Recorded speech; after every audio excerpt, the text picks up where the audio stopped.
So, picture a microchip that's manufactured in a Shenzhen facility, right? And then an economic sanction drafted in some Washington boardroom, and a stealth drone navigating the airspace over Tehran. Right. Three completely different things. Exactly. Three totally distinct global forces. But on February 28, 2026, those three things collided and fundamentally altered the trajectory of an entire nation. Yeah, it's really a massive pivot point. It is, because today is Monday, May 4, 2026. And following those unprecedented nationwide protests and, the joint U.S.-Israeli military strikes that actually killed Supreme Leader Ali Khamenei Iran, is standing at this historic crossroads. It really is. It's this incredible moment where the internal friction of a country meets the absolute crushing weight of international geopolitics. Right. And the outcome here, it won't just determine who sits in a government building in Tehran. I mean, it is actively reshaping the global security architecture.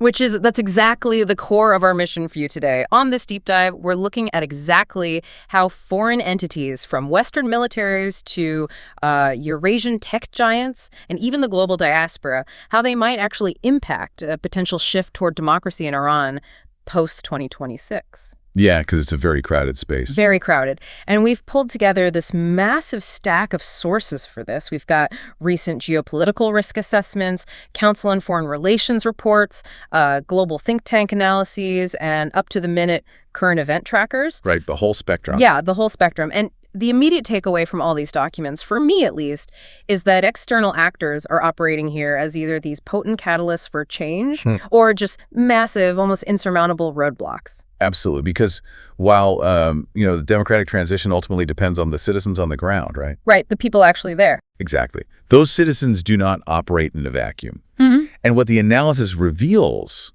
is this multidimensional tug of war.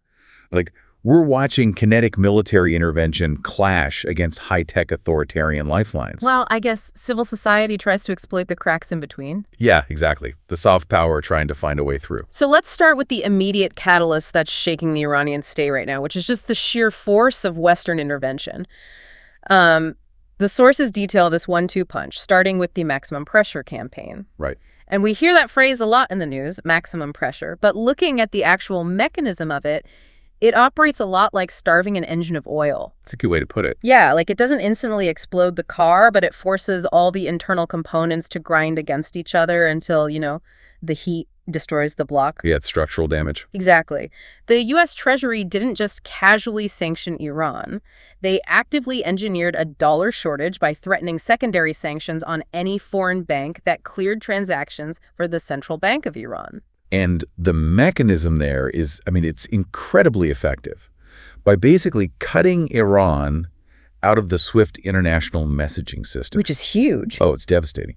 And freezing tens of billions in foreign reserves held abroad. Mm-hmm. So the Iranian government suddenly just had no hard currency to defend the value of its own money. Right. So the rial lost half its value almost overnight. Half its value. And that economic grinding, that's what cascades down to the street level for you and me. When the rial collapses, a trader at the Grand Bazaar in Tehran, he can no longer afford to import basic goods. Right. The supply chains just snap. Yeah. And food inflation spiked over 70%. Wow. 70.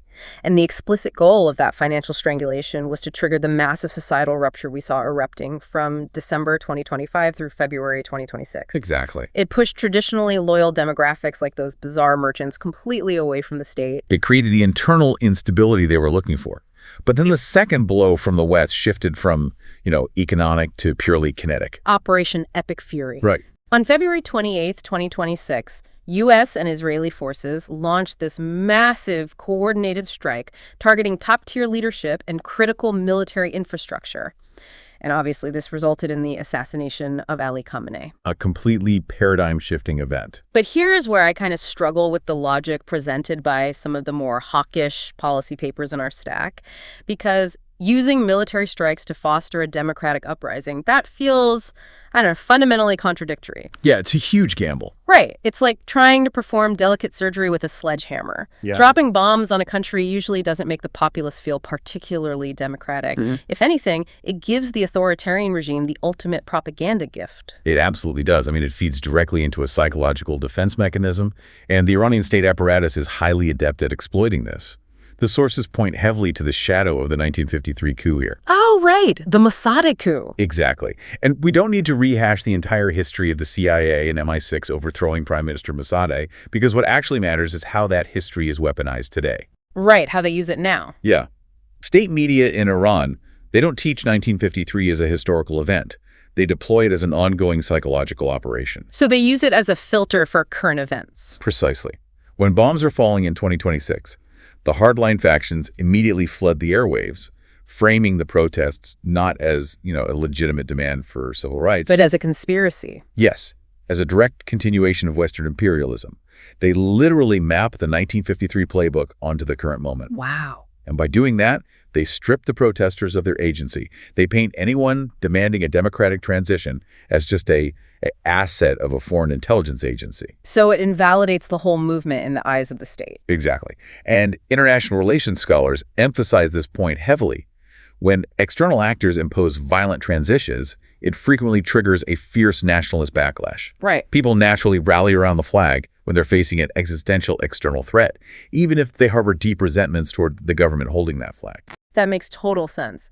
But if the West is doing everything in its power to crack the engine block, cutting the financial oil, dropping the kinetic hammer, how is the Iranian state machinery still running? That is the million-dollar question. Right. And the sources point us straight east. Russia and China. They've evolved far past just being diplomatic allies.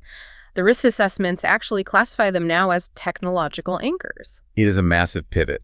The Look East policy has provided the Iranian regime with this comprehensive high-tech shield against Western pressure, which fundamentally alters the tactical calculus on the ground. Let's break down the hardware because it is staggering. Yeah. From Moscow, Iran is securing the Qayyam spy satellite. Which is huge. Yeah, and that isn't just a status symbol, right? It gives them independent, high-resolution imagery to monitor U.S. and Israeli base movements across the region. They don't have to rely on commercial feeds anymore. Exactly. They have their own eyes in the sky. And they are acquiring Su-35 fighter jets to challenge stealth incursions and S-400 defense systems to create this anti-access bubble over critical nuclear and leadership sites. But the Chinese contribution, this is where the mechanisms of authoritarian survival really get sophisticated. Oh, absolutely. Beijing is providing the Beidou 3 navigation system. Which we should note is much more than just a Chinese alternative to American GPS. Exactly. Because the key feature of Beidou 3 is its short message service. Think about the implications of that for suppressing a protest. The standard authoritarian playbook is to shut down the internet, right? Cut the fiber optic cables, throttle the cell towers so protesters can't organize. But usually that blinds the military too. Right. But with Beidou 3, Iranian military and IRGC command nodes can send encrypted text data via satellite. Wow. So they can plunge the entire country into digital darkness, completely isolating the citizens, while the security forces maintain perfect operational coordination. It creates a massive asymmetry of information. And you add to that China's provision of advanced cyber surveillance infrastructure, facial recognition tech, deep packet inspection for monitoring domestic networks. And you have a regime that is highly inoculated against domestic uprisings. Right. And underwriting all of this hardware is the Chinese economic lifeline. Beijing continues to purchase the vast majority of Iran's heavily sanctioned oil through a fleet of dark tankers. Bypassing the sanctions entirely. Basically, yeah. They bypass the U.S. Treasury's dollar blockade by settling trades in yuan. Okay, wait, I have to push back on this alliance, though, because Moscow and Beijing are both propping up the regime, obviously. But do they actually want the same endgame? That's a great point. Because reading through the geopolitical forecasts we have, their long-term strategies seem to be on a complete collision course. Russia is heavily incentivized to burn down the international order, while China's entire economy relies on selling goods to that very order. Yeah, that is a critical tension highlighted in the strategic analyses. They really do not share the same endgame. Russia is operating as what the analysts call a tactical spoiler. Okay. A protracted, messy, escalatory conflict in the Middle East is highly beneficial for Moscow. It forces the U.S. to divert military assets and political capital away from Eastern Europe. And crucially, it injects massive risk premiums into global oil markets. Oh, right. Because every time a missile flies over the Persian Gulf, oil prices spike. Exactly, which directly funds the Russian state apparatus. So Moscow thrives on the chaos. They want Iran to be a thorn in the side of the West indefinitely. Yes.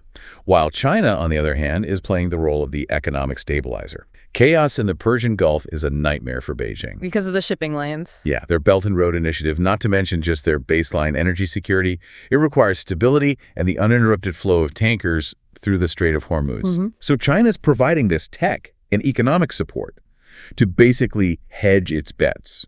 They want the regime strong enough to maintain internal order and keep the oil flowing, but they absolutely do not want a regional war that disrupts global shipping. But, regardless of whether the supplier wants chaos or stability, the outcome for the Iranian people trapped under this technological dome is exactly identical. Unfortunately, yes. The regime gets the surveillance tech to hunt dissidents, the communication networks to coordinate the crackdowns, and the financial revenue to pay the security forces. So let's look at the people caught in the crossfire. The citizens. The citizens and their allies abroad.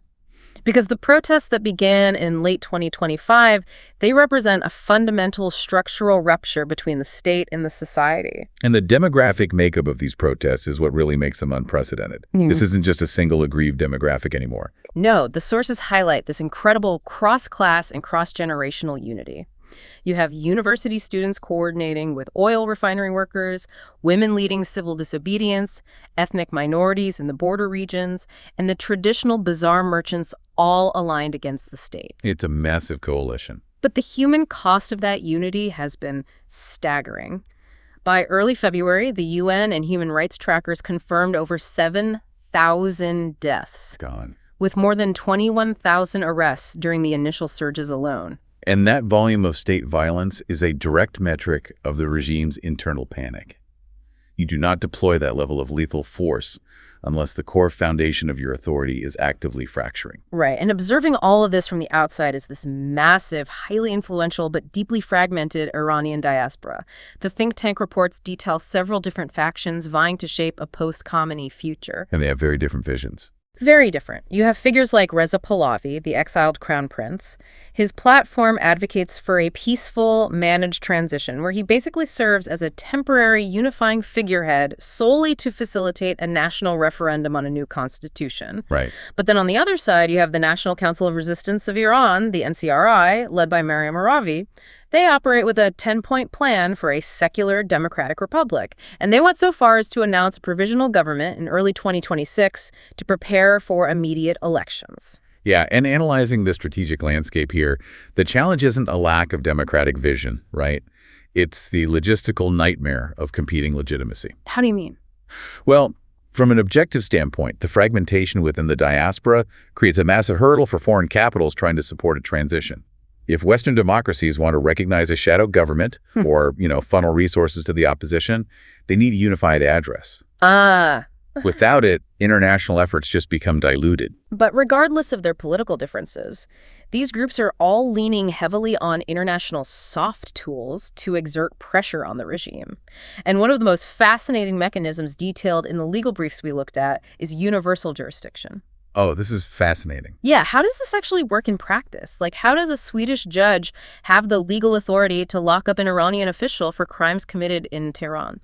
Well, it rests on this really profound legal philosophy. Universal jurisdiction argues that certain crimes, like genocide, torture, crimes against humanity, they're so exceptionally severe that they constitute an affront to humanity itself. Okay. Not just a violation of a specific country's laws.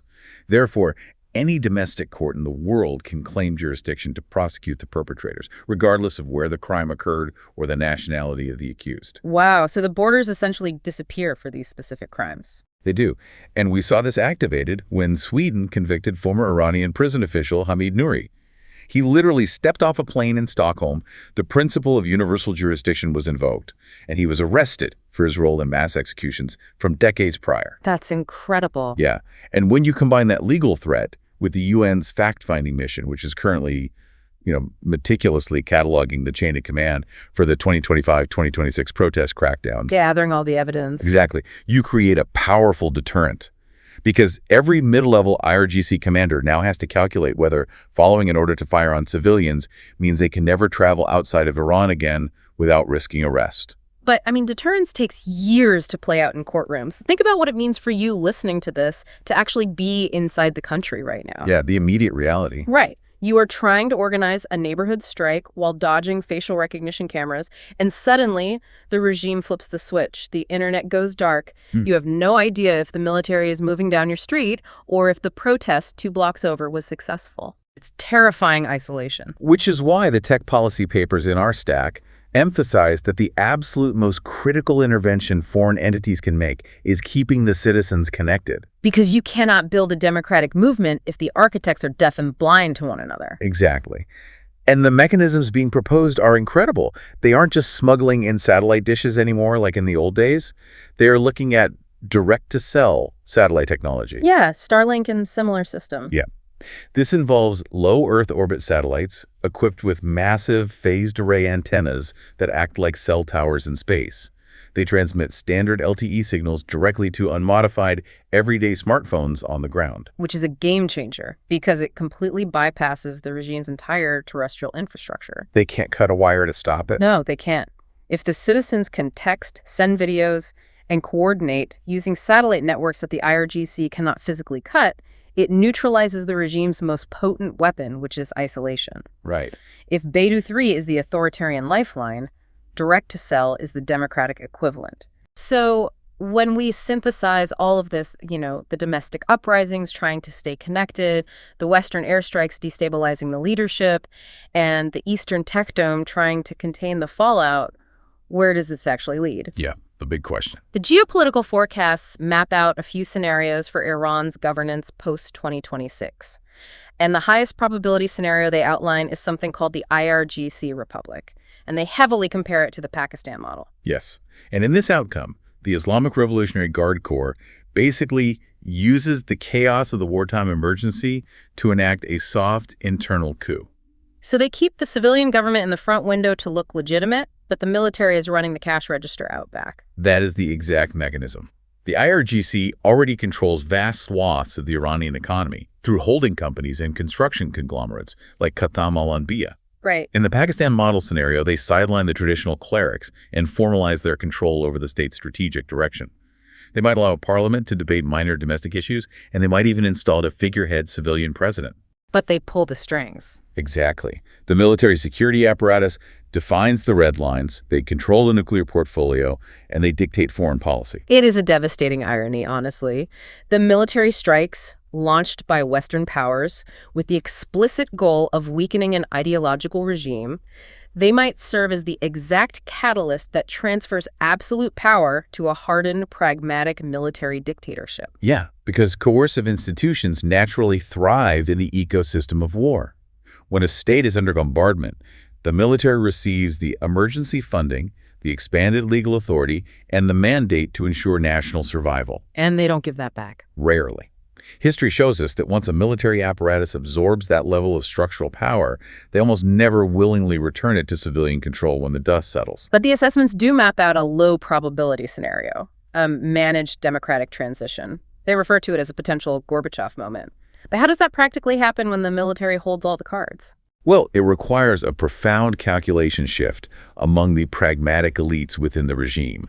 They would have to look at the total collapse of the economy, the unyielding pressure from the streets, and the sheer administrative cost of ruling by force, and basically conclude that the current system is mathematically unsustainable. But they won't just voluntarily step down out of the goodness of their hearts, right? They need a heavily verified path out. Exactly. That is where foreign mediation becomes the absolute linchpin. The international community have to stop weaponizing Iran's internal divisions for short-term tactical gains and present a unified, coherent day-after strategy. What does that look like? It means clearly articulating that sweeping sanctions relief, unfreezing of assets, and integration into global supply chains are guaranteed, but strictly contingent on verifiable structural democratic reforms. You have to show the economic elites that opening the country up is vastly more profitable and secure than continuing to shoot their own citizens. It requires offering an off-ramp rather than backing a nuclear threshold state into a corner with no exit strategy. And for you, as we navigate through these dense geopolitical realities, I think this case study proves just how deeply physically interconnected our world is.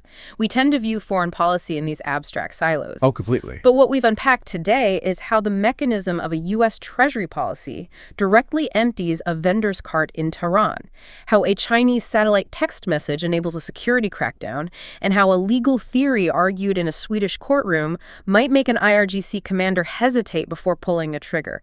The global forces are directly manipulating the local reality. It really forces a total reevaluation of the limits of external power. Because we watch superpowers treat Iran as a geopolitical chessboard, right? Moving aircraft carriers, enacting sanctions, supplying surveillance grids. Yeah. But there's a variable that hardware and policy just cannot account for, which is the half-life of coercion. The half-life of coercion. Yeah. What if the ultimate catalyst for a democratic Iran doesn't arrive via a foreign missile or a negotiated off-ramp? What if it simply stems from the inevitable, grinding administrative exhaustion of a military machine that is forced, day after day, year after year, to govern 88 million people who fundamentally and permanently reject its authority? Oh. You can build the most sophisticated surveillance state on the planet, but you cannot permanently engineer legitimacy. The structural fatigue of ruling by force alone, that is a powerful thought to leave you with. Thank you for joining us on this deep dive into the forces shaping Iran's future. Keep questioning the mechanics behind the headlines. Keep looking for the why behind the what. And remember, when you are watching a nation try to build a democracy in the middle of a geopolitical storm, understanding the storm is important, but never underestimate the resilience of the people caught in the rain.